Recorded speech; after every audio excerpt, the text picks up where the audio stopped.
नमस्कार, capital TV Bihar देख रहे हैं आप। मैं हूं आपके साथ हर्ष भारद्वाज। नुपुर शर्मा और नवीन कुमार जिंदल, जिनको लेकर कहा गया था कि बीजेपी से निकाले जाने के बाद अब इनका कोई वजूद नहीं बचेगा, लेकिन सच इसके बिल्कुल उलट निकला। बिहार की जमीन पर बीजेपी का झंडा थामे वही शख्स फिर से जनता के बीच दिखा। वो नवीन जिंदल, जिसको पार्टी से बाहर किया गया था, लेकिन जिन्होंने पार्टी को कभी नहीं छोड़ा, जिन्होंने कहा मैं बीजेपी का आम कार्यकर्ता हूं और कार्यकर्ता रहकर ही पार्टी की विचारधारा को जन जन तक पहुंचाऊंगा। जी हां, दरभंगा से आई तस्वीरें इसकी गवाही दे रही हैं कि जिंदल सिर्फ नाम से नहीं, काम से भी बीजेपी के सच्चे सिपाही हैं। वो लोगों के बीच पहुंचे, मोदी सरकार का विजन समझाया और विपक्ष पर जमकर हमला बोला। कांग्रेस और आरजेडी पर ताबड़तोड़ वार करते हुए जिंदल बोले कि बिहार को बर्बाद करने वाले आज नैतिकता का भाषण दे रहे हैं, उल्टा चोर कोतवाल को डांटे वाली कहावत उन पर फिट बैठती है। दरअसल दरभंगा पहुंचे नवीन जिंदल ने बीजेपी की विचारधारा को आगे बढ़ाने का काम किया। बिहार में चुनाव होने हैं, इसलिए बीजेपी के नेता और कार्यकर्ता जन जन तक पहुंच रहे हैं। जब नवीन कुमार जिंदल दरभंगा पहुंचे तो उन्होंने भी खुद को बीजेपी का कार्यकर्ता बताया और कहा कि बीजेपी के कार्यकर्ता होने के नाते मैं जन जन तक पहुंचने का काम कर रहा हूं, बीजेपी के कामों को बता रहा हूं और एक कार्यकर्ता होने के नाते यह हमारा कर्तव्य है। हालांकि इन तस्वीरों से भी समझा जा सकता है कि नवीन कुमार जिंदल कैसे लोगों से मुलाकात कर रहे हैं और लोगों तक पीएम मोदी और बीजेपी के विजन को पहुंचाने की कोशिश कर रहे हैं। नवीन कुमार जिंदल संगठन में पहले से ही काफी एक्टिव रहे। बीजेपी युवा मोर्चा के जरिए नवीन राजनीति में अपना करियर आगे बढ़ाते रहे और आगे बढ़ते गए और बीजेपी को मजबूत करने का काम किया और यही काम वो बिहार में भी कर रहे हैं।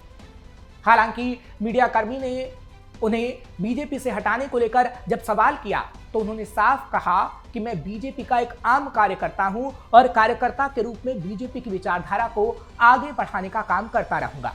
साथ ही उन्होंने कांग्रेस, तेजस्वी और आरजेडी पर जमकर निशाना साधा।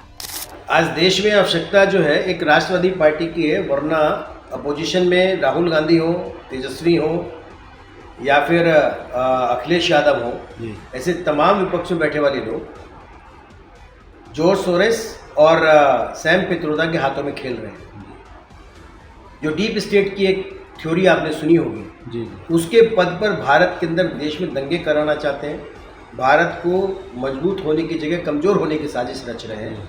ऐसे समय में हर भारतीय का ये फर्ज है कि वो निकल कर के राष्ट्रवादी पार्टी के लिए काम करें, भारतीय जनता पार्टी के लिए काम करें, देश में राष्ट्र को बांधने के लिए, मजबूत करने के लिए, उसको उज्जवल भविष्य के लिए नरेंद्र मोदी के अलावा कोई दूसरा काम नहीं कर रहा है। तो ऐसे के अंदर देश के अंदर भाजपा को लाना है, मजबूत करना है देश को, हर भारतीय का कर्तव्य है। भाजपा से निष्कासित हो कोई बात नहीं, लेकिन मैं कार्यकर्ता हूँ, देश का नागरिक हूँ। मैं तो कहूँगा उन तमाम पार्टी के लोगों से, चाहे वो आरजेडी के हों, कांग्रेस के हों, क्या सपा के हों, जन स्वराज पार्टी को, किसी के भी हों, जो राष्ट्र से प्रेम करते हैं, देश से प्रेम करते हैं, उन लोगों को इस समय भाजपा का साथ देना चाहिए। मोदी जी को मजबूत करने के लिए बिहार को भी जिताना जरूरी है। इसीलिए मैं पिछले कुछ दिनों से और आने वाले कुछ दिनों में भी भारतीय जनता पार्टी के लिए हर जगह पर जा करके उनको लोगों को बता रहा हूँ, कहूँगा और भाजपा के पक्ष में मतदान करने की अपील करूँगा। दरअसल बीजेपी पूर्व मीडिया प्रमुख नवीन कुमार जिंदल को पार्टी से निष्कासित कर दिया गया था, लेकिन जिंदल ने कहा कि उसका उन्हें कोई मलाल नहीं है। पार्टी ने निकाला, लेकिन मैं अभी भी पार्टी का कार्यकर्ता ही हूं। और उन्होंने कहा कि हमारे देवी देवताओं के बारे में हम बता सकते हैं, उनकी पीढ़ियों के बारे में बात कर सकते हैं, लेकिन गैर मुस्लिम लोग ये नहीं बता सकते। मैंने कुछ गलत नहीं कहा था। मैंने कोई गलती नहीं करी है। आज देश के अंदर चर्चा होनी चाहिए तो सनातन पर नहीं, इस्लाम पर चर्चा होनी चाहिए। मैंने क्या गलत बोला? ठीक है, उसके अंदर राष्ट्रीय अंतर्राष्ट्रीय दबाव कुछ ज़्यादा पड़ा, जिसके कारण पार्टी को हलाहल पीना पड़ा, मेरे शीर्ष नेतृत्व को, और मुझे ना चाहते हुए पार्टी से निष्कासित करना पड़ा। इसका मतलब ये थोड़ी कि मैं पार्टी का कार्यकर्ता हूँ, समर्पित कार्यकर्ता हूँ, इस देश का नागरिक हूँ। दूसरी बात, आज इस्लाम के बारे में विश्व के हर पटल पर चर्चा हो रही है। हम अपनी देवी देवताओं के बारे में बताते हैं कि हमने क्या किया, हमारे देवी देवताओं ने क्या अच्छा किया, क्या क्या देश के लिए, राष्ट्र के लिए, समाज के लिए, सृष्टि के लिए, पृथ्वी के लिए किया। हम भगवान श्री राम की 56 पीढ़ियों के बारे में जानते हैं, उनके बारे में बता सकते हैं कौन किसका वंशज है। मुस्लिम इस्लाम के लोग भी बताए ना उनका कौन वंशज है, उनकी पीढ़ियों ने क्या क्या, उनके पैगम्बर मोहम्मद साहब ने क्या किया। इसलिए मैंने जो कहा उसमें मुझे कोई दुख नहीं है, कोई गलती नहीं है, ना उसके लिए मुझे कोई किसी प्रकार का मलाल है। हालांकि बिहार में चुनावी मौसम चल रहा है और विपक्षी पार्टी सत्ता पक्ष को कई चीजों के लिए दोषी ठहरा रही है।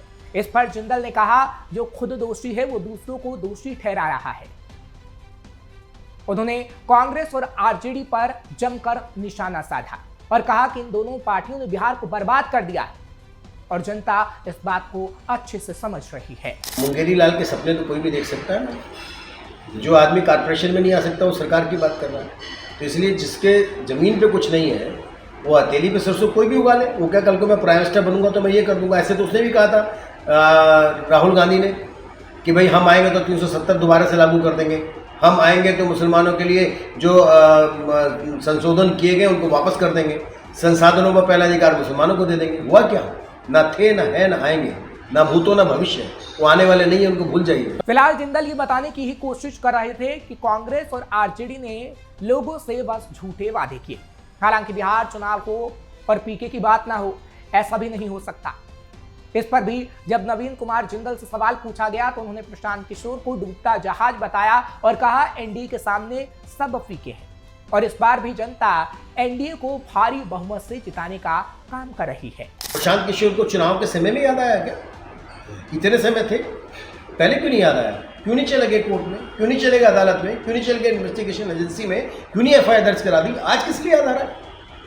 ये सब चुनावी जुमले हैं सर, इस पर कहाँ ध्यान देना? बिहार की जनता पढ़ी लिखी समझदार है, वो सब जानती है ऐसे लोगों को उठाकर कब फेंकना है, क्या करना है, सुनना इधर से, सुनना इधर से निकालना। एनडीए के लिए आप क्या कहना चाहिएगा? बिहार भारी बहुमत से बिहार में सरकार बनाने जा रही है। मैं पिछले कुछ दिनों में बिहार के कई जिलों में होकर के आया हूँ, अनेक विधानसभा क्षेत्रों में गया। वहाँ मुझे इस बात का पूरा विश्वास है, जनमानस को लगता है सब समझदार है। वो कहते हैं कि 1100 रुपये पेंशन, वृद्धा पेंशन आ रही है, अच्छी बात है। 2000 रुपये उनके खाते में आ रहे महिलाओं के, बहुत बढ़िया बात है।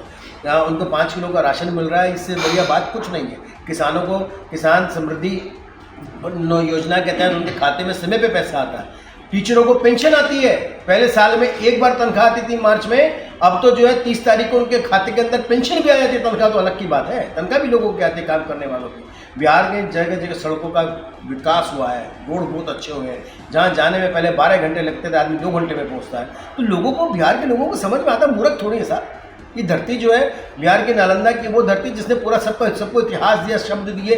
बिहार के बारे में लोगों को मूर्ख समझना है, इन पॉलिटिकल पार्टी को, उन लोगों को जो क्रिमिनल है, जो फरोती का राज चलाते हैं, जो लोगों के अंदर डरा कर धमका करके मुसलमानों के नाम पर, इम्पीचमेंट के नाम पर सत्ता में आने की प्रयास करते हैं, उनको सब जानती है। और सबका मानना है कि उनको मोदी के हाथ मजबूत करने, उनको भाजपा के हाथ मजबूत करने, देश के अंदर, बिहार के अंदर एनडीए लाने, ताकि विकास की ये बात आगे लगातार चलती है। नवीन कुमार जिंदल ने कहा, पीएम मोदी ने जो सबका साथ सबका विकास का नारा दिया वो जन जन तक पहुंचा और इस वक्त सबका साथ सबका विकास मोदी सरकार कर रही है। उन्होंने कहा, आज बिहार की कनेक्टिविटी देखिए, बिहार की सड़कें देखिए, बिहार आगे बढ़ रहा है, तरक्की कर रहा है। इस देश के अंदर पिछले कुछ समय में जितनी बेरोजगारी थी, जितना पलायन हुआ करता था, उसमें बहुत कमी आई है बिहार में। बिहार में जो सम्मान निधि मिलती है, पैसा मिलता है, रोजगार मिलते हैं, रोजगार के अवसर मिलते हैं। बिहार में आज विदेश से आने वाला इन्वेस्टमेंट बिहार की तरफ भी आ रहा है। उत्तर प्रदेश, बिहार में पहले कौन सोचता था यहाँ आएगा? इतनी सड़कें बनी थी, रोडें बनी, को बाहर थोड़ी आया बनाने वाला, लोकली आदमियों ने बनाई है। तो दिल्ली से लेकर के बिहार तक और बिहार से लेकर के कश्मीर करने की, पूर्व, उत्तर, दक्षिण, साउथ, सब जगह, पश्चिम, सब जगह से भारत की, बिहार की कनेक्टिविटी बड़ी है और बिहार के लोगों को गर्व है बिहारी होने का।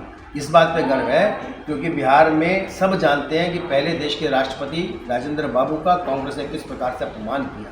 उनको, उनके कैबिनेट में ना तो पंडित नेहरू शामिल हुए और ना किसी को शामिल होने दिया। लगातार फोन करते रहे कि नहीं जाना चाहिए। सरदार पटेल को भी उन्होंने मना किया था। इस देश में कहीं भी पहले राष्ट्रपति का स्मारक नहीं है, जो काम भाजपा कर रही है। तो इसलिए बिहार के लोग अपने सम्मान के लिए जानते हैं कौन सम्मान दे रहा है बिहार को, बिहारियत को, बिहारी को। इसलिए वो सब के सब मोदी और भाजपा के साथ। यह आपको बता दें कि नवीन सबसे पहले बीजेपी के साथ 1982 में भारतीय जनता युवा मोर्चा के जरिए जुड़े। उन्होंने पत्रकारिता संघ और बीजेपी में साथ साथ काम किया, यानी जब वो पत्रकारिता कर रहे थे उसी समय वो आरएसएस और बीजेपी का हिस्सा भी थे। 2014 में नवीन ने मीडिया को गुड बॉय बोल दिया और पूरी तरह राजनीति में सक्रिय हो गए। दिल्ली में जब मनोज तिवारी बीजेपी के प्रदेश अध्यक्ष थे, तब नवीन को दिल्ली बीजेपी का प्रवक्ता बनाया गया था। उनके बाद आदेश गुप्ता दिल्ली बीजेपी के अध्यक्ष बने तो नवीन को मीडिया प्रभारी बना दिया गया। लेकिन 5 जून 2022 को बीजेपी ने नवीन कुमार जिंदल को पार्टी से निकाल दिया, लेकिन वो फिर भी बीजेपी कार्यकर्ता बनकर रहे और बीजेपी के लिए इस वक्त भी कार्यकर्ता बनकर काम कर रहे हैं, जिसका सबूत ये तस्वीरें दे रही हैं। फिलहाल आपको ये खबर कैसी लगी कमेंट सेक्शन में जरूर बताएं। खबर को लाइक शेयर करें, कैपिटल टीवी को सब्सक्राइब करना मत भूलिएगा।